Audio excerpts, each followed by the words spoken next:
Ladies and gentlemen, podcasting since 2005. You're listening to Gamertag Radio with your host, podcaster Hall of Famer Danny Pena, the always opinionated Paris Lilly, and from outside of the norm, Peter Toledo. This is Gamertag Radio.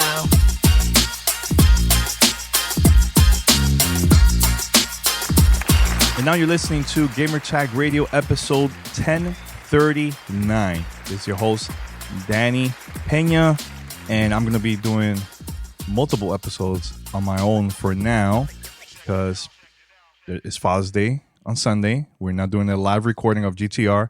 Plus, I've been recording extra content for the past week or so because I want us to take a little break during Father's Day. And once we come back, Thursday is going to be a big day, June 25th, because that is when CD Projekt Red is going to finally show Cyberpunk 2077 Night City Wire. So if you don't know, Paris Lilly, our co-host, is going to be co-hosting the live stream on IGN.com. So make sure to tune in, check it out. We're also going to be planning to stream that event on Twitch, which is twitch.tv/Gamertag Radio. Once the event is over, Paris has to do a post show with IGN, and once he is done, he's going to join us, and we're going to do a roundtable discussion, everything we got to see about the game, and we're going to release it here on Gamertag Radio. So stay tuned, because I'm excited. I hope you're excited too. So this was going to happen. I am planning to release every day from now to Monday a brand new episode for the whole weekend.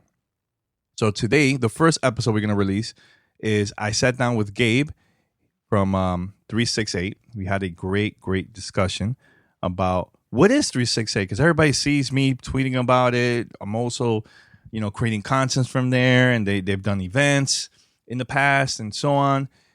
And I just want to talk to Gabe about it, man, because a lot of people don't know about 368, and it has a pretty cool history.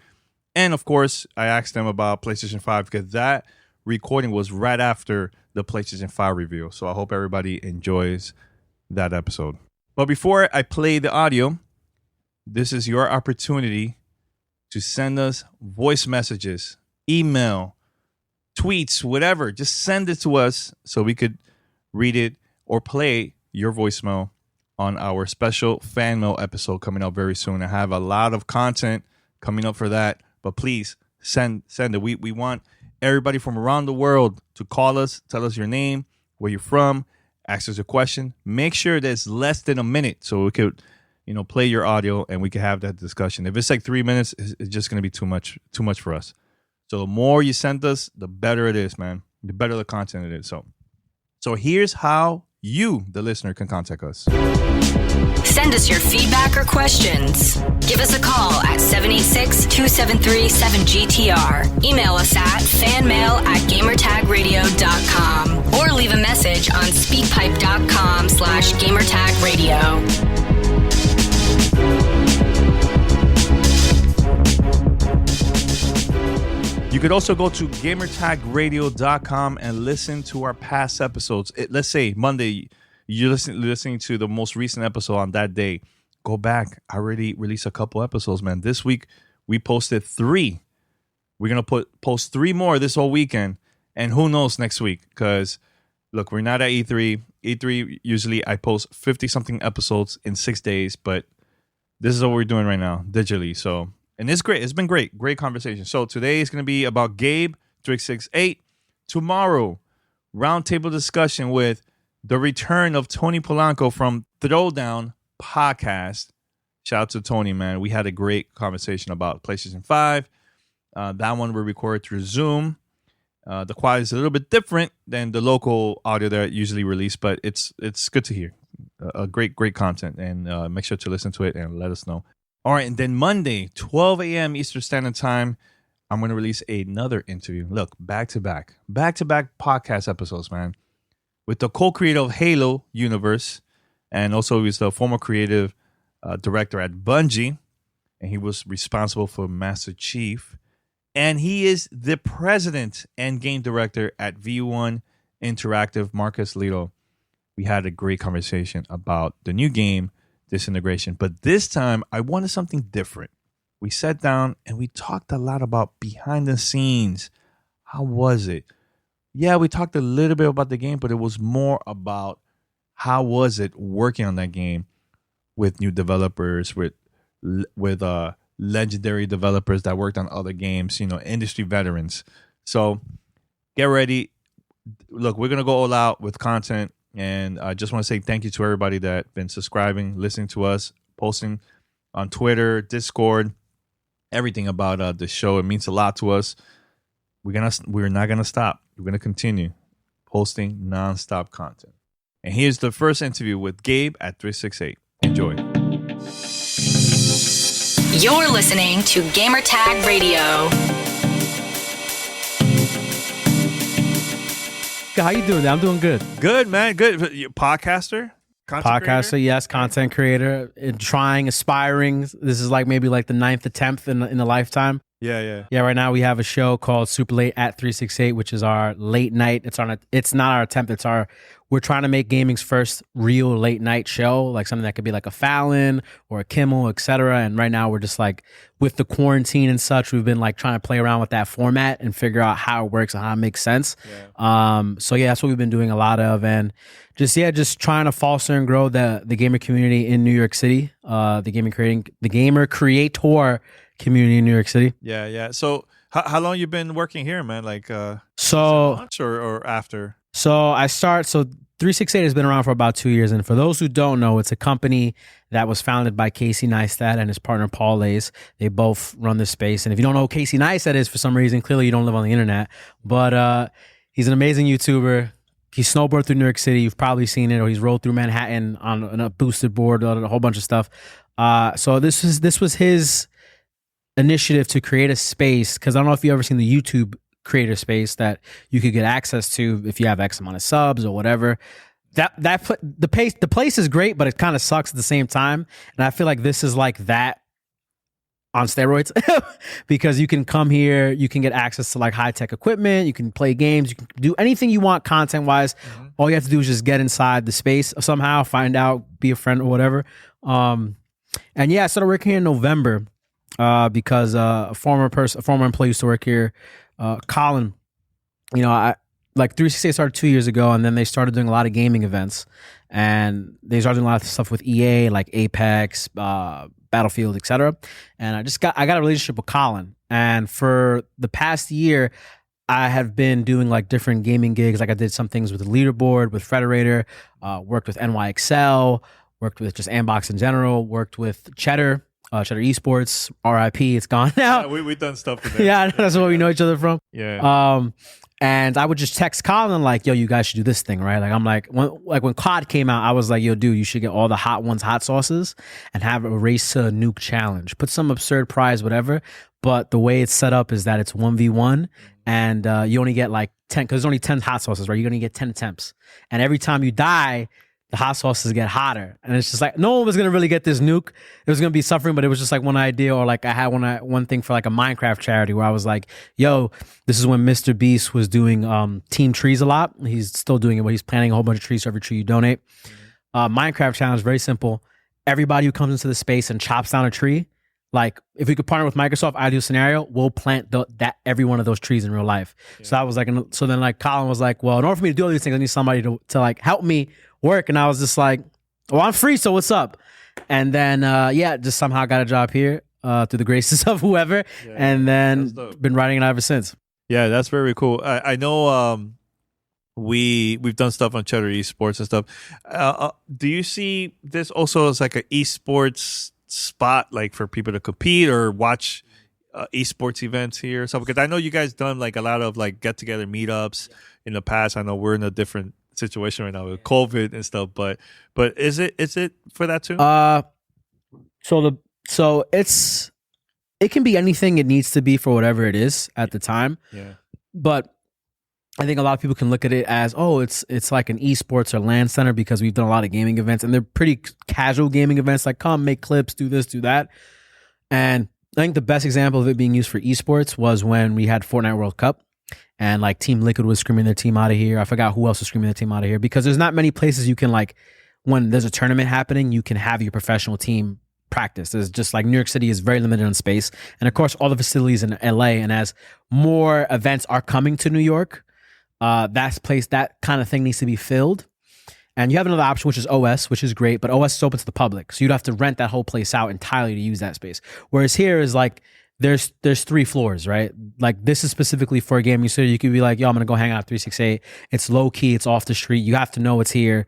It feels very private, very intimate. It's kind of like the Soho house of gaming. So you come in and you just like play, and like, you're not going to be bothered by somebody. Not saying it's bad to be bothered by like some 5-7-year-old kid, but if you got TSM Myth practicing for something, he's like, it's not really what I want. So like, that's kind of like what I see it offering in the esports space. Yeah, I came here a couple of times. I know it was like a monthly meetup. One was during the Super Bowl. That was pretty cool. Yep.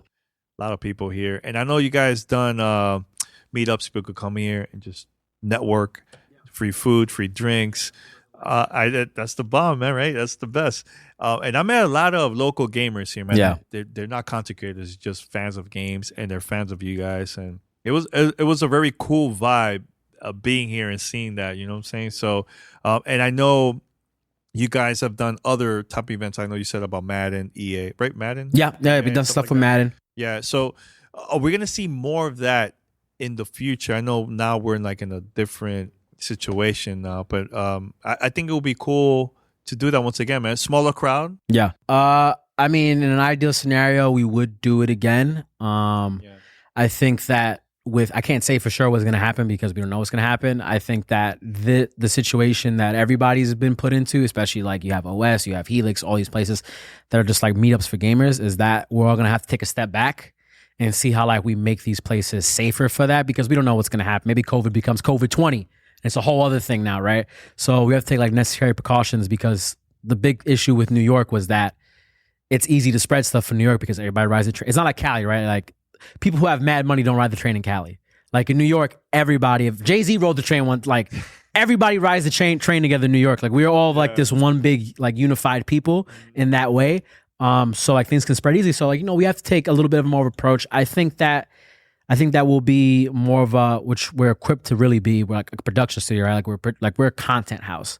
So we'll probably do more things like that, one-off things. Like, how you hit me up, you were like, yo, I got to shoot this thing with my team to do the Sony review that I'm pretty sure we're getting to later. Yeah. PlayStation 5. Yeah. And you hit me up to do that, right? And that's kind of the things we like to do, is like those intimate, like one-on-one creator experiences, and like just support those people in those kinds of ways. So we'll see what happens. I would love to get back to it.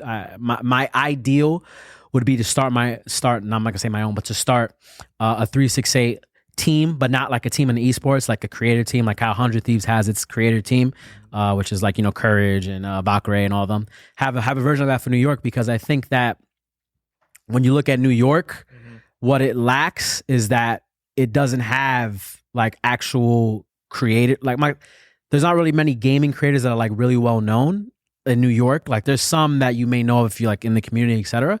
But we need to try to build that, right? Because that's something that's missing in here. And a creative team is a very great way. Like I would do like a dumb NBA draft, like with our first pick, we pick out of Brooklyn, Like I would do some doofy content series around that and just have fun around it, because gaming content, I feel, has such the lowest ceiling. Like everybody's super. Can I curse on this? It's fine. Okay, I'm maybe not curse. Yeah. It's like super low in terms of seeing like people will just stay at home and they could just like, why would I go do anything for creation? I could just play at home and make my content, right? So I'm trying to figure out like how we can like up that level. And you know what I think also, it might be that maybe there are content creators, but we don't know because they're home. They don't go out. They don't network. They don't talk about it. They just do everything from their room. Yeah. So that's possible too. Yeah. So I think the goal is to talk more about this, so other people that had never heard of this location, they could come here and check it out. Yeah. You know what I'm saying? So yeah, like outside of just like the gaming aspect of 368, it's like a full creator house, right? So it's like I was mentioning earlier, we have a whole camera cage with B&H where we have all types of camera gear. So for like any creative aspect, we have like seamlesses in the back to shoot like any weird doofy GIF you want to do. So it's like we're a full suite content house. It's not just gaming. It's every aspect of content creation that could happen. And, I want people to be able to like use those tools to their fullest and like start thinking with their heads like, yo, like if I can finally do the thing. I can finally make that movie I wanted to make. How do I do that, right? And I think that's the most important thing is like giving people access to tools so their brain starts working. Like, you know, I got fire now. I made the wheel. I can do this now. But yeah. Yeah, I mean, I know the other day we did a charity event, charity stream, and Yes, we had a lot of content creators from all over the U.S., also locally here in New York and New Jersey. That was a pretty cool experience. I think I would like to do more of that with you guys, man, in the future, man. So how was it for you guys? Was this your first charity event for 368? For 368 that I know of, since I've been here, yes, this was our first charity event. It may have been something like before. I know we've done a lot of things with like the Boys and Girl Club, with like getting like toys and stuff like that and donations for other things. But our first like Twitch stream, like kind of gaming ish sort of charity stream. And I mean, I've been on charity streams before. This one was, I mean, we put it together in a week. Like literally it was like, hey, we need to do this, right? Because we had all the things going on with, you know, the Black Lives Matter movement, George Floyd, all the things happening right now at this time. And we were like, we don't want to be another company that, I'm not gonna say that companies doing this wrong, but when we wanted to speak, we wanted to say we're doing these things. We're not just saying this is wrong and then that's it. Like, no, this is taking action. Exactly, taking immediate action. So we rushed to put this together. I would like to have 2 weeks to like really prep for it and get everything set up. But you know, our team, Zune, Justin, and Brandon, from Cheddar, all came together. We came up with this like Mickey Mouse producer studio in the back. Hey, but it was cool. I had fun. Like I did my segment. I did it with Akila Hughes. Yeah, that was great. That was a lot of fun. We were talking a lot about like podcasting, and she started asking me questions about gaming. We're like, all right, talk about games. All right, let's do this, you know. But it was fun, and I hope that, I mean, for like a week preparation, like it was good. It was good. I know it could have been better, but yeah, it was awesome. I know that I think that's such a great. I know that I think that's such a great way to say so. I know that I think. I believe we want to do more, and we should do more of We the Creators, because we are this place where like gaming meets filmmaking and filmmaking meets music and and so on and so forth. So to be that voice in that space for creators, and maybe we'll figure out some other ways to do charitable things. Like maybe we create like some interesting like creator fund that like we like, maybe like a scholarship, like 368 scholarship or something like that. That would be awesome. That can support like creators who don't really have access to like tools, or like who aren't in New York, you know, who are like in Detroit or like Wyoming, you know, figuring that out. So yeah. You know what I love so much about this place is because when I started, there was nothing like this before. Yeah. Like years ago, the early days, and having this opportunity for someone, especially here in New York, there's a lot of people that just don't have the funds to buy a computer. No, of course not. It's a premium. Equipment. Yeah, and this is like the perfect opportunity. Yeah, to come and try to create content from here, man. You know, like, and I think you're good. We need more of that, especially for people that just don't have the income. You know? Yeah, like in New York, it's a thing where you're probably going to work 2 or 3 jobs, maybe if you didn't get like some sort of vocation, like a welder or electrician or plumbing, or you're working in medical, or if you didn't make some decisions to like have a really good paying job, you're probably going to be working 2 or 3 jobs, right? It's just the nature of New York. It's the most, one of the, if not the most expensive place in the States, besides maybe Hawaii or something like that. And you gotta, it's like you get the PlayStation instead of the PC, because this PC is going to cost you $1,000 to have something good. And this microphone I'm talking to right now is $400, like you said. Yeah. And one of the cool things about this space, which was why I'm so in love with it from when I got involved, was like everything is free. Like we don't charge somebody to use a mic. We don't charge somebody to come play games or stream. It's all about getting rid of the barriers for creators to be able to do their thing, which is always been the thing, right?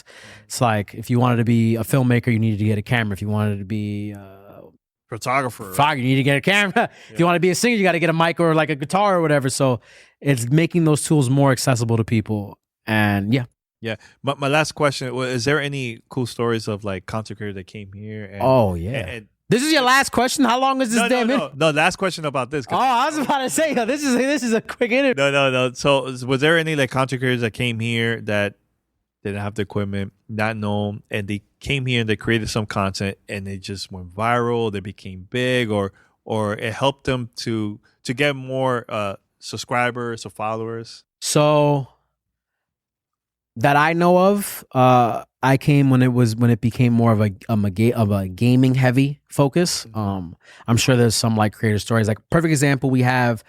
This is actually a great example. You met her yesterday, Moon Bear.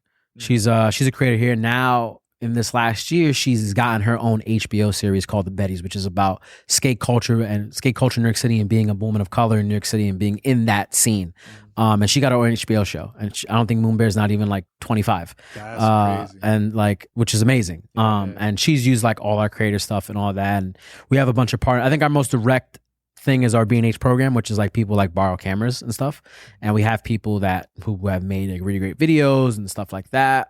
What I noticed from what we do really well is that when we have like interesting partnerships, like with like let's say Google, we try to bring in those creators who come to the space, and like that generates them revenue and stuff like that because it's an opportunity to work with a brand, etc. If they're like the right fit, blah blah blah. But there's also the most direct way I've seen that people have like blown up from here, and I use that with like air quotes and stuff. So we had an Apex, I think launch event. I don't know if that was for season 2 or season 1. It was $10,000 prize. I wasn't here, but this is what was going on. $10,000, a lot of money for something that's not. That's a major tournament money. Yeah. So we had that $10,000 tournament, and one of my friends won. My friend Magic's Abe. He won it. He won it with another person, and then there was, I forget the guy's name, and I'm sorry I forgot it, but he won in that turn. He was one part of the winning team, and now he's an actual pro, and he's like Twitch streamer. He's signed to a team. He's doing his thing. I'm sorry if I forget your name. I apologize. It's all good. It's like I literally just saw a photo of him the other day wearing a 368 Legends shirt, and I was just like, God damn, like what? Yeah. But that is an example of like someone who's went from like, oh, I just went to this local tournament to like now I'm on this bigger scene in like the community and such. Yeah. So Gabe, man, let's talk about gaming, man. PlayStation 5, Xbox Series X coming out this year. You were here when I was watching PlayStation 5. I know you're a fan of that. Are you more PlayStation, Xbox, or PC? So for story-based games, it's absolutely PlayStation. Oh yeah, that guy has. It's not even like historically, period. But I think that my fondest memories, and this is a very long way for me to answer the question. Yeah. My fondest memories that I remember were playing on Xbox Live and Xbox 360. But I would always say I'll be a PlayStation guy. But that's not a take from Xbox at all, because I think that Xbox, not now, but Xbox 360 when it came out, that was very powerful and very like huge moment in gaming. And maybe it's because we didn't really have access to like all the tools we have now. It was very magic. Like it was like that time was magical, and playing the games like COD and Halo and like multiplayer was all great. Long answer, but definitely PlayStation. PlayStation. Okay. So was there anything that got your attention for the PlayStation 5? I mean, we spoke about it a couple days ago, and I was like, they're probably gonna do like a nostalgic, like, oh, this game's coming back, and we both called it. They were gonna do Horizon, and they got a new Horizon coming out. I forget the name of it. Horizon Forbidden West. That is, of course, the most interesting game because Horizon Zero Dawn was amazing, and I can't wait to see if they take that. Great story. Yeah, man. Spider-Man was dope because I love Miles Morales, and I was like, okay, but you had a really great point where you said that just looks like a game that was supposed to come on PlayStation 4 that they pushed to 5. Yeah, actually, I was talking to a friend of mine. He has a podcast too, and he said most likely that game will also come out for PlayStation 4 and have it for PlayStation 5. So yeah. It's like it's that situation where it's I have this conversation with Bijan almost religiously on every episode of Super Late, where I'm like, and I mentioned it to you before we got on here a little while ago. I said that now the technology is so good that any improvement is so marginal that it's just like, why would I get the new console when I have a PC that has like a 2080 Ti in it? Like it just doesn't make sense. Like I'm gonna spend like this console's probably gonna cost around like $500, right? After taxes, maybe $550, maybe $600, depending on what it's gonna be. There's two versions, one with a CD drive and then one without a CD drive. And the CD drive is gonna be the one that costs more. Oh yeah, because it has a CD drive. We got to charge more. That's like another $100. When it's like, dude, really cost that much money to put that CD drive in there? I think that one of my theories is that since the things are so close now, and since there's going to be a lot of games appearing on the PlayStation 4, and there's going to be a lot of games coming on Xbox One still that are going to be cross-platform, that next gen is going to be held back overall because people are going to be thinking, how can we? And this is because Fortnite completely changed the game, which is like we're going to be able to access this game anywhere on any device in the world, right? So now developers are thinking, how can we make our game most accessible? Not like let's make the best game possible just for this one thing. Which is great, but I feel like it's going to hold things back in the future. I think, but it's the same thing with PC though. Yeah, and I know, but I know we had this conversation. I said the same thing to you, like, yo, but PC have been doing that for years. So what is the difference? Developers are still creating great games. Yeah, using that, like just trying to get the opportunity for everybody. It doesn't matter what type of PC they have. It could be low end, high end. You know what I'm saying? So. But like with PC, that's such a built-in thing, a part of the ecosystem. Like it's always been like that, and you could always like change your specs. You can make it run better. You can always upgrade this part. Whereas like with consoles, you've always been locked into like this is what you can do on this thing because you can't just change out motherboards and like things like that. To the point that it's like if these games, like as a developer, of course, there'll probably be only PlayStation 5 exclusives, or maybe they won't. We don't know yet. Like. They didn't say anything was super exclusive. So then what's the point in buying this console then? Like with you had a very beautiful point where you were like, Xbox is not trying to sell. Microsoft's not trying to sell Xboxes. It doesn't matter anymore. Like they care about the subscription services. Yeah. You have a PC. You don't need to buy an Xbox Series X. Yeah. You're good. Yeah. As long you buy from their store, part of the system, or sign to their Xbox Game Pass, you're good. Yeah, all these games are developed on PC. Like, any game that's Horizon Zero Dawn, you can play on PC. Like, there's no well, they haven't officially like mentioned like, okay, this is it. Like, most likely, I know in a couple days, PC game show is happening. Yeah. So don't be surprised if you see Sony on stage. Hey, we're gonna have Horizon Zero Dawn for PC. Here you go. Like, they unveiled their own PlayStation Game Pass. Yeah. Well, I don't know about that, but it's more of like showing their games that came out for PlayStation 4. The reason why companies are doing that is because they want to have that new audience to start playing their games. You become a fan. You could play more of these games. Come and buy the PlayStation 5. Like that's the reason why they're doing that. It's the same thing like Nintendo. They started doing mobile games here and there. Yeah. Because they want to get that mobile audience to buy the Switch. It's the same exact thing. But the Switch is like the perfect example of a console that's 100% worth it. It comes with you wherever you go. And the games on the Switch, you don't get on any other platform. And even though they could probably run on any other platform, that's not the case. Mm-hmm. Like they focus so like Nintendo is so focused on gameplay experiences more so than like narrative, which is like always been the thing. Like if the gameplay is amazing, you don't care about the graphics, you don't care about the story. Mm-hmm. Sometimes, I don't know where I'm going with this point, but, but I know for a fact that I'm not, based upon what they showed at launch for PlayStation, I'm not buying one. You got to see the design. Yeah, the freaking the wireless router. What the hell is that? I'm looking at that thing like, yo, who approved this? What about this design makes this a better console? Like, does the white things coming out, are they better Wi-Fi connectivity? Are those antennas? I don't know. I look at the thing, I'm like, I'm never gonna stand this up. So why is it? You're gonna put it? I'm probably never gonna get it. First of all, you're not gonna get a PlayStation 5 as a fan of PlayStation, really? Listen. When you do two dramatic things like that, like, see, I love my iPhone because my iPhone is the same design every year, just marginally different. You can't just go from the PS4 design, which is clean, to the PlayStation 5. You have the Pro? Yeah, I have the Pro. Okay. I've had every iteration of every PlayStation, and every PlayStation, whether it be from the fat to the slim, has always been good. This is the worst design ever in gaming, period. There's really? Straight up. I won't say the worst, but it looks, to me, it looks weird. It's a weird What's worse than this? I mean, I can't top of the head. I can't think of it right now, but I'm gonna pull up a photo while you're thinking about that. I'm gonna show you what. I'm gonna show you some. Well, Atari Jaguar was pretty freaking ugly. That was a very ugly console. But for that time period, like design it didn't really matter about design, so you can excuse it. But today, aesthetics matter. Aesthetics 100% matter. Well, you know what? Well, it's not the design of a console, but do you remember the PlayStation 3 boomerang controller? Ugly. They never released it. Ugly. They're smart. Yeah. Look. So right now I'm showing Danny a photo of what the PlayStation looks like. It's literally a router between two pieces of mail. There's another one. There's another one here. First of all, you got one with Seto Kaiba on top of. It's hilarious. And there's this crazy one.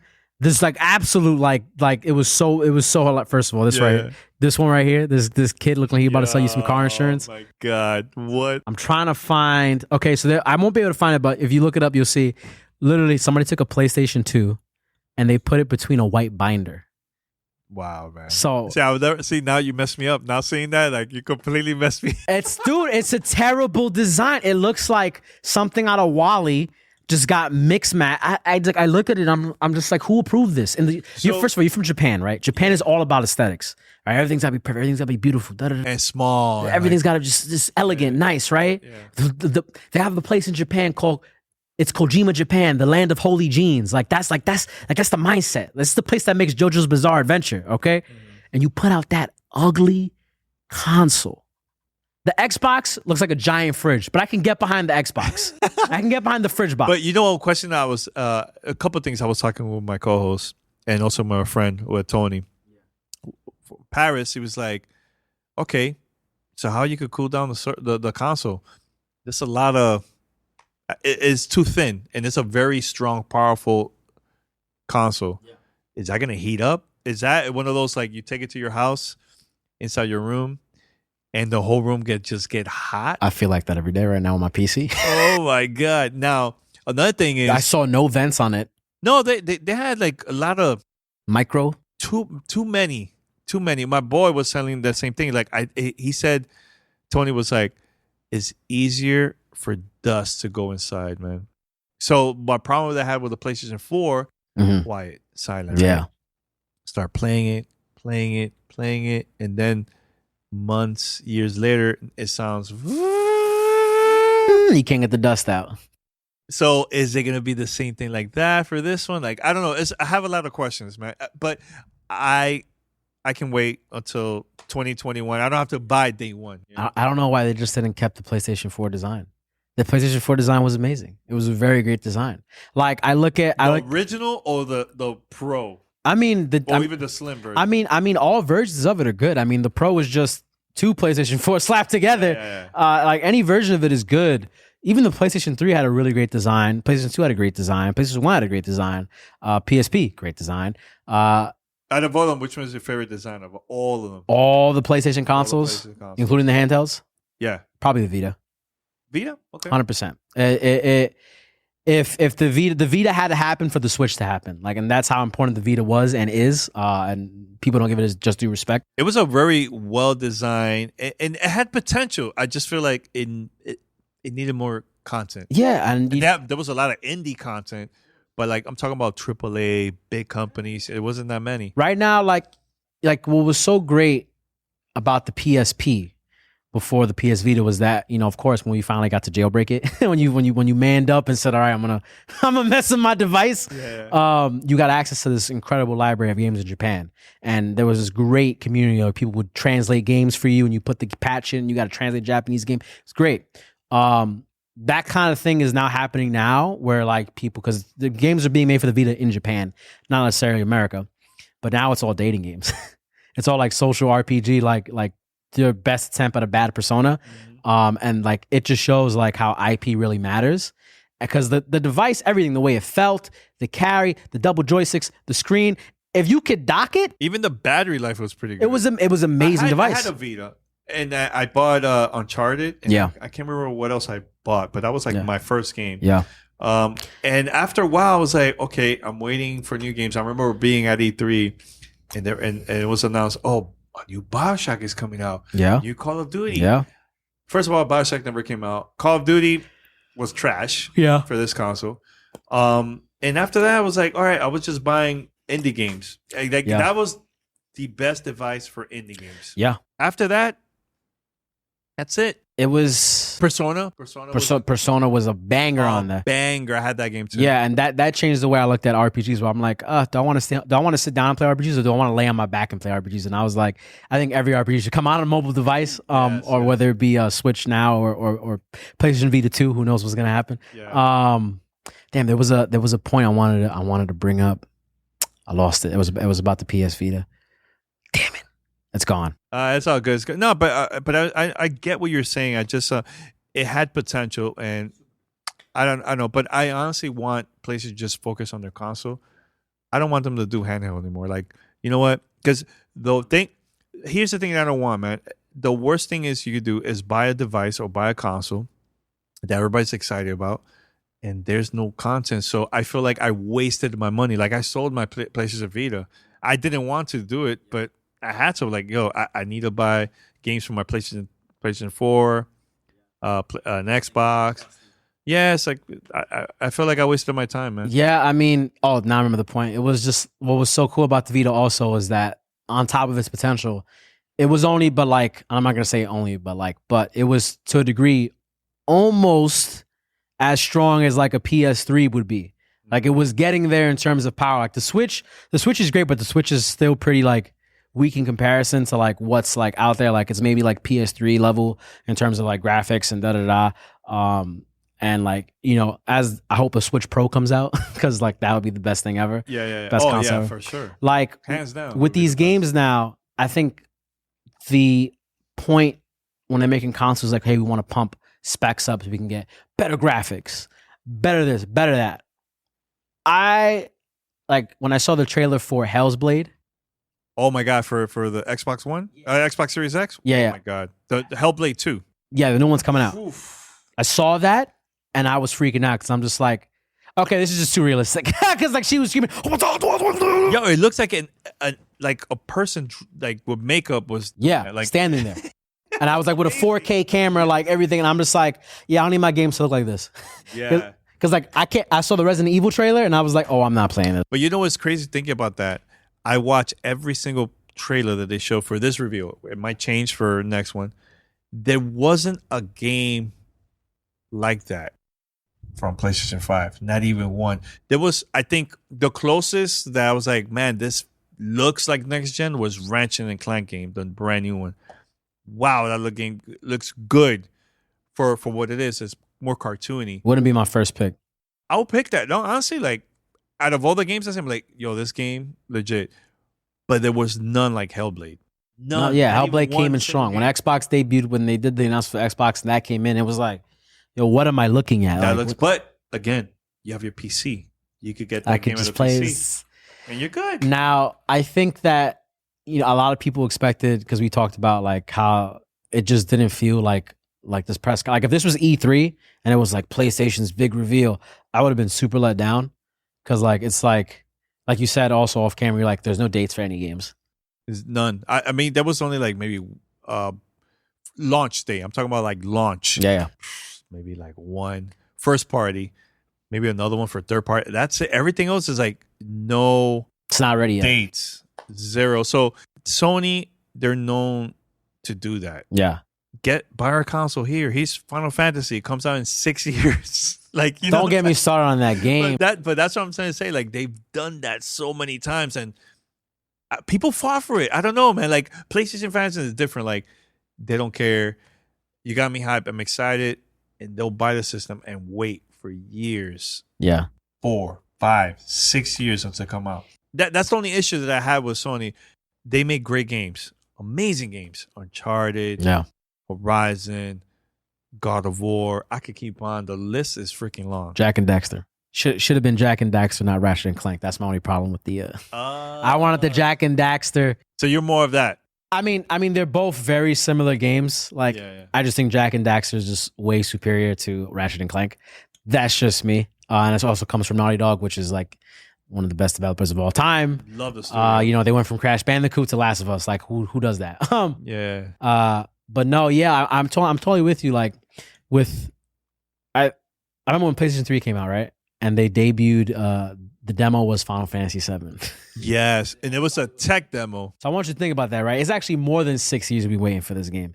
We've been waiting like 14 years for this one game to come out, right? And this has nothing to do with the conversation we're having. But maybe you can. Did you play Final Fantasy VII Remake?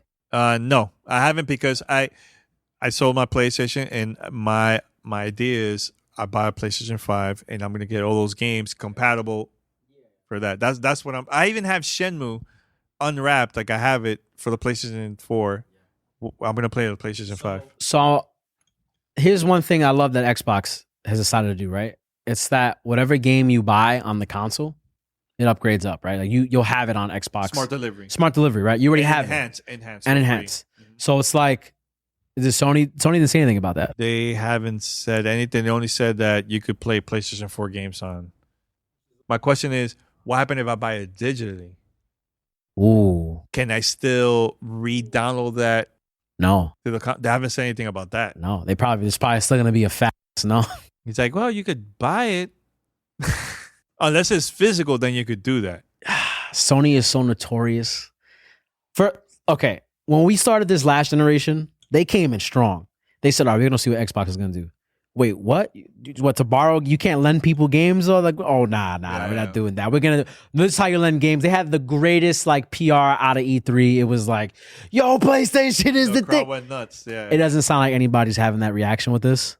And I think both consoles are just not innovative enough. Well, Smart delivery is innovative. I don't know, man. Xbox has been very innovative, like with certain things, like not the console, but more of like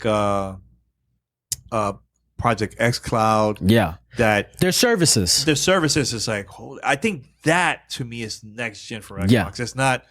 That's true next gen. Yeah, true next gen. It's not graphics and that's it. It's more than that. With PlayStation 5. It's a 3D audio, and I think more of like the development side that I'm not really into because I'm not a developer. Yeah. But I'm talking about as a gamer and consumer, like what is next gen for PlayStation besides that? Yeah, just better looking games.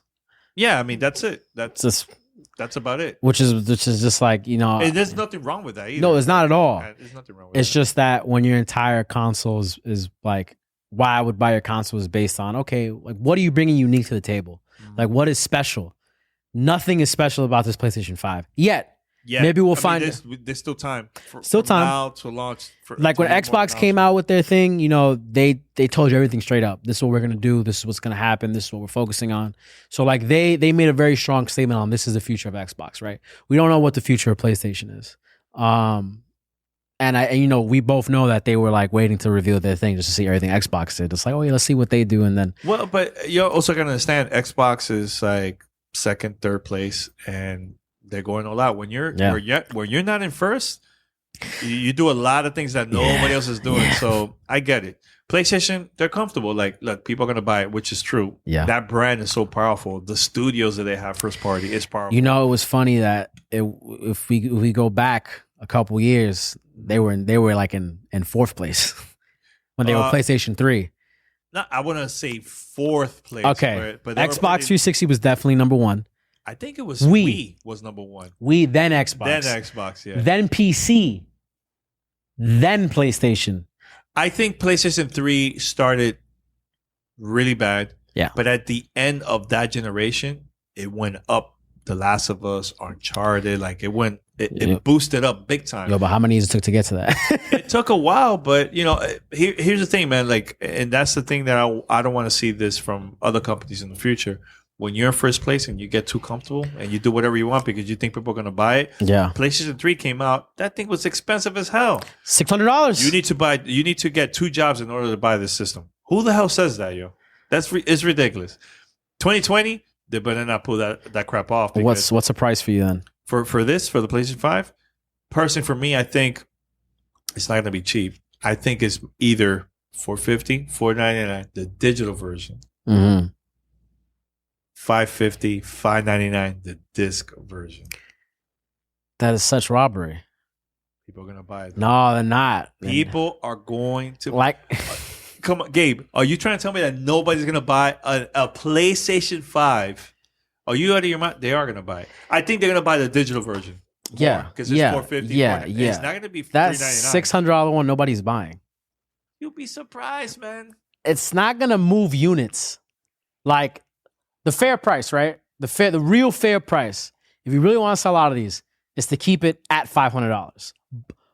Like $450 for the non-digital, $500 for the like $500 for the non-digital, well, for both, and then $450 for just the digital. Because when you think about it, right, you're saying like at $599, you're getting this console. You're actually spending like $650 plus because of all the taxes that go into it. You're spending almost $700. You might as well build a PC at that point. There's no reason. Why would you spend $700 on this console? Yeah. Like, no, but dude, people bought the PlayStation 3 when it came out, and that was even more expensive. Not enough. Not enough. I know. I was one of the idiots. I learned my lesson. Titles, weak. Layer. I was when I saw Lair, I was like, this is gonna be the game changer right here. I played Lair, I was like, what is this? They got me, bro. Then they had Metal Gear Solid 4, which was the only good game for a while, and I was just like, yes, this is great. Yeah. It was so bad. It was so bad. Yeah. I'm getting that feeling right now with these games. You know what? For those who are listening, please hit us up. Fan mail at Gamertag Radio and let us gamertagradio.com. Let us know your thoughts. Are you going to buy a PlayStation 5? You're not. Gabe says no. Don't do it. I think people are still going to buy a PlayStation 5. You don't want to do it. Not buy an Xbox. Take your $600 and go take a trip somewhere and have an experience. Do not waste it on a freaking PlayStation 5. Wait until the price goes down. Get the PlayStation 5 Slim when they change that ugly ass design. Wow. Please, like fold it up. You know that's going to be like 3-4 years from now. I don't see that changing. You know, I think I know why the design was so bad. Okay. Because it's actually supposed to close. Close. So when you look at it, right, you see it, right? It's got the two white things that go up, right? It's open. It's like a collar, right? Mm-hmm. It's supposed to close. Like you understand what I'm saying? It's supposed to close. Supposed to fold down. Yeah. So like it opens when you put a game in, but when the game is like booted, it closes. See, that would change everything right there. That would fix. That's a game changer right there. That if it just goes, Now you're talking about like hydraulics in your console. Now you're talking about lowrider. Now we're talking about something real right now. Okay. Yeah. Well, Gabe, mention your Twitter account. And also the podcast one more time. Yeah. If people want to subscribe and listen to your show. Danny's cutting me off early. No, because we went over. But we went over? Oh, went over the time? Yeah. Okay. I usually. I'll edit it. So I usually have like 30-ish. The 30-ish. He keeps it concise. Yeah. So So Gabe, mention website, podcast, and make sure people subscribe to the podcast. And what days it comes out. Okay. So the show is called Super Late at 368. You can find it anywhere on iTunes, Spotify, maybe Anchor. If you it is on Spotify. Anchor. You can check it out also on our YouTube channel. Just type in Stitcher too. Literally, you can find it anywhere by just putting 368, the number 368, just how it's spelled. You'll find everything. The show specifically, we go live on Twitch every Thursday at 7 p.m. Eastern Standard Time, and it goes on to about 8:30 ish, depending on if we have like a really good guest. Sorry, I'm about to just like burp into the mic. And the show goes on for about an hour or so. The VOD and audio version comes out Friday or Saturday. After that, you can follow us on all socials at 368. And you can follow me if you, for some reason, want to follow me after this call, at Gabe Olivero, GabeOlivero. So Gabe Olive Oil, if you want to say it like that. And yeah, I mean, we talk about games. We talk about sometimes culture, some dumb stuff that's happening in Twitch. Who's like the dummy of the week? That's great stuff, you know. And yeah, that's it. Yeah, and you know what? I'm definitely gonna put the link of the podcast and your Twitter account on the description of this episode, man. So Gabe, I just want to say thanks. No, man. And also follow 368, right? Yeah. I'm pretty sure I said that, but yes, follow 368. Follow. Twitter, Instagram, YouTube. Type in 368. It'll come up. If you are in New York City, we are at 368 Broadway. Clearly, right now we are not like taking in visitors unless you're like tight with the family and it's like you got to do something. Yeah. But in the coming months we'll try to open back up and be a little bit more accessible to people. I want to make it more accessible to people. I think that's important. New York City needs to have more access to things like this. And 368 Broadway, New York City. Let's go, man. All right, Gabe, thanks a lot, man. Oh yeah, thank you to the sponsors, Bark Thins, for bringing us. Latest. You're listening to Gamertag Radio.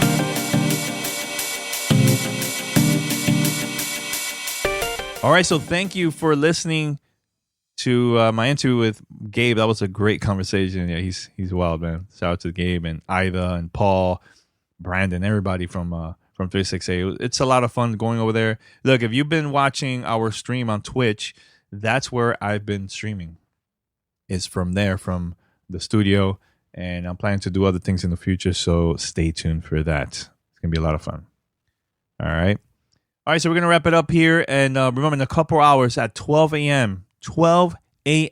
Sunday night, I'm going to release the next episode, and that's with Tony Polanco. The Polanco Cut Part 2 continues, and this one is about PlayStation 5. Until next time, we're out. Thanks for listening to Gamertag Radio. Be sure to like us on Facebook and follow us on Twitter.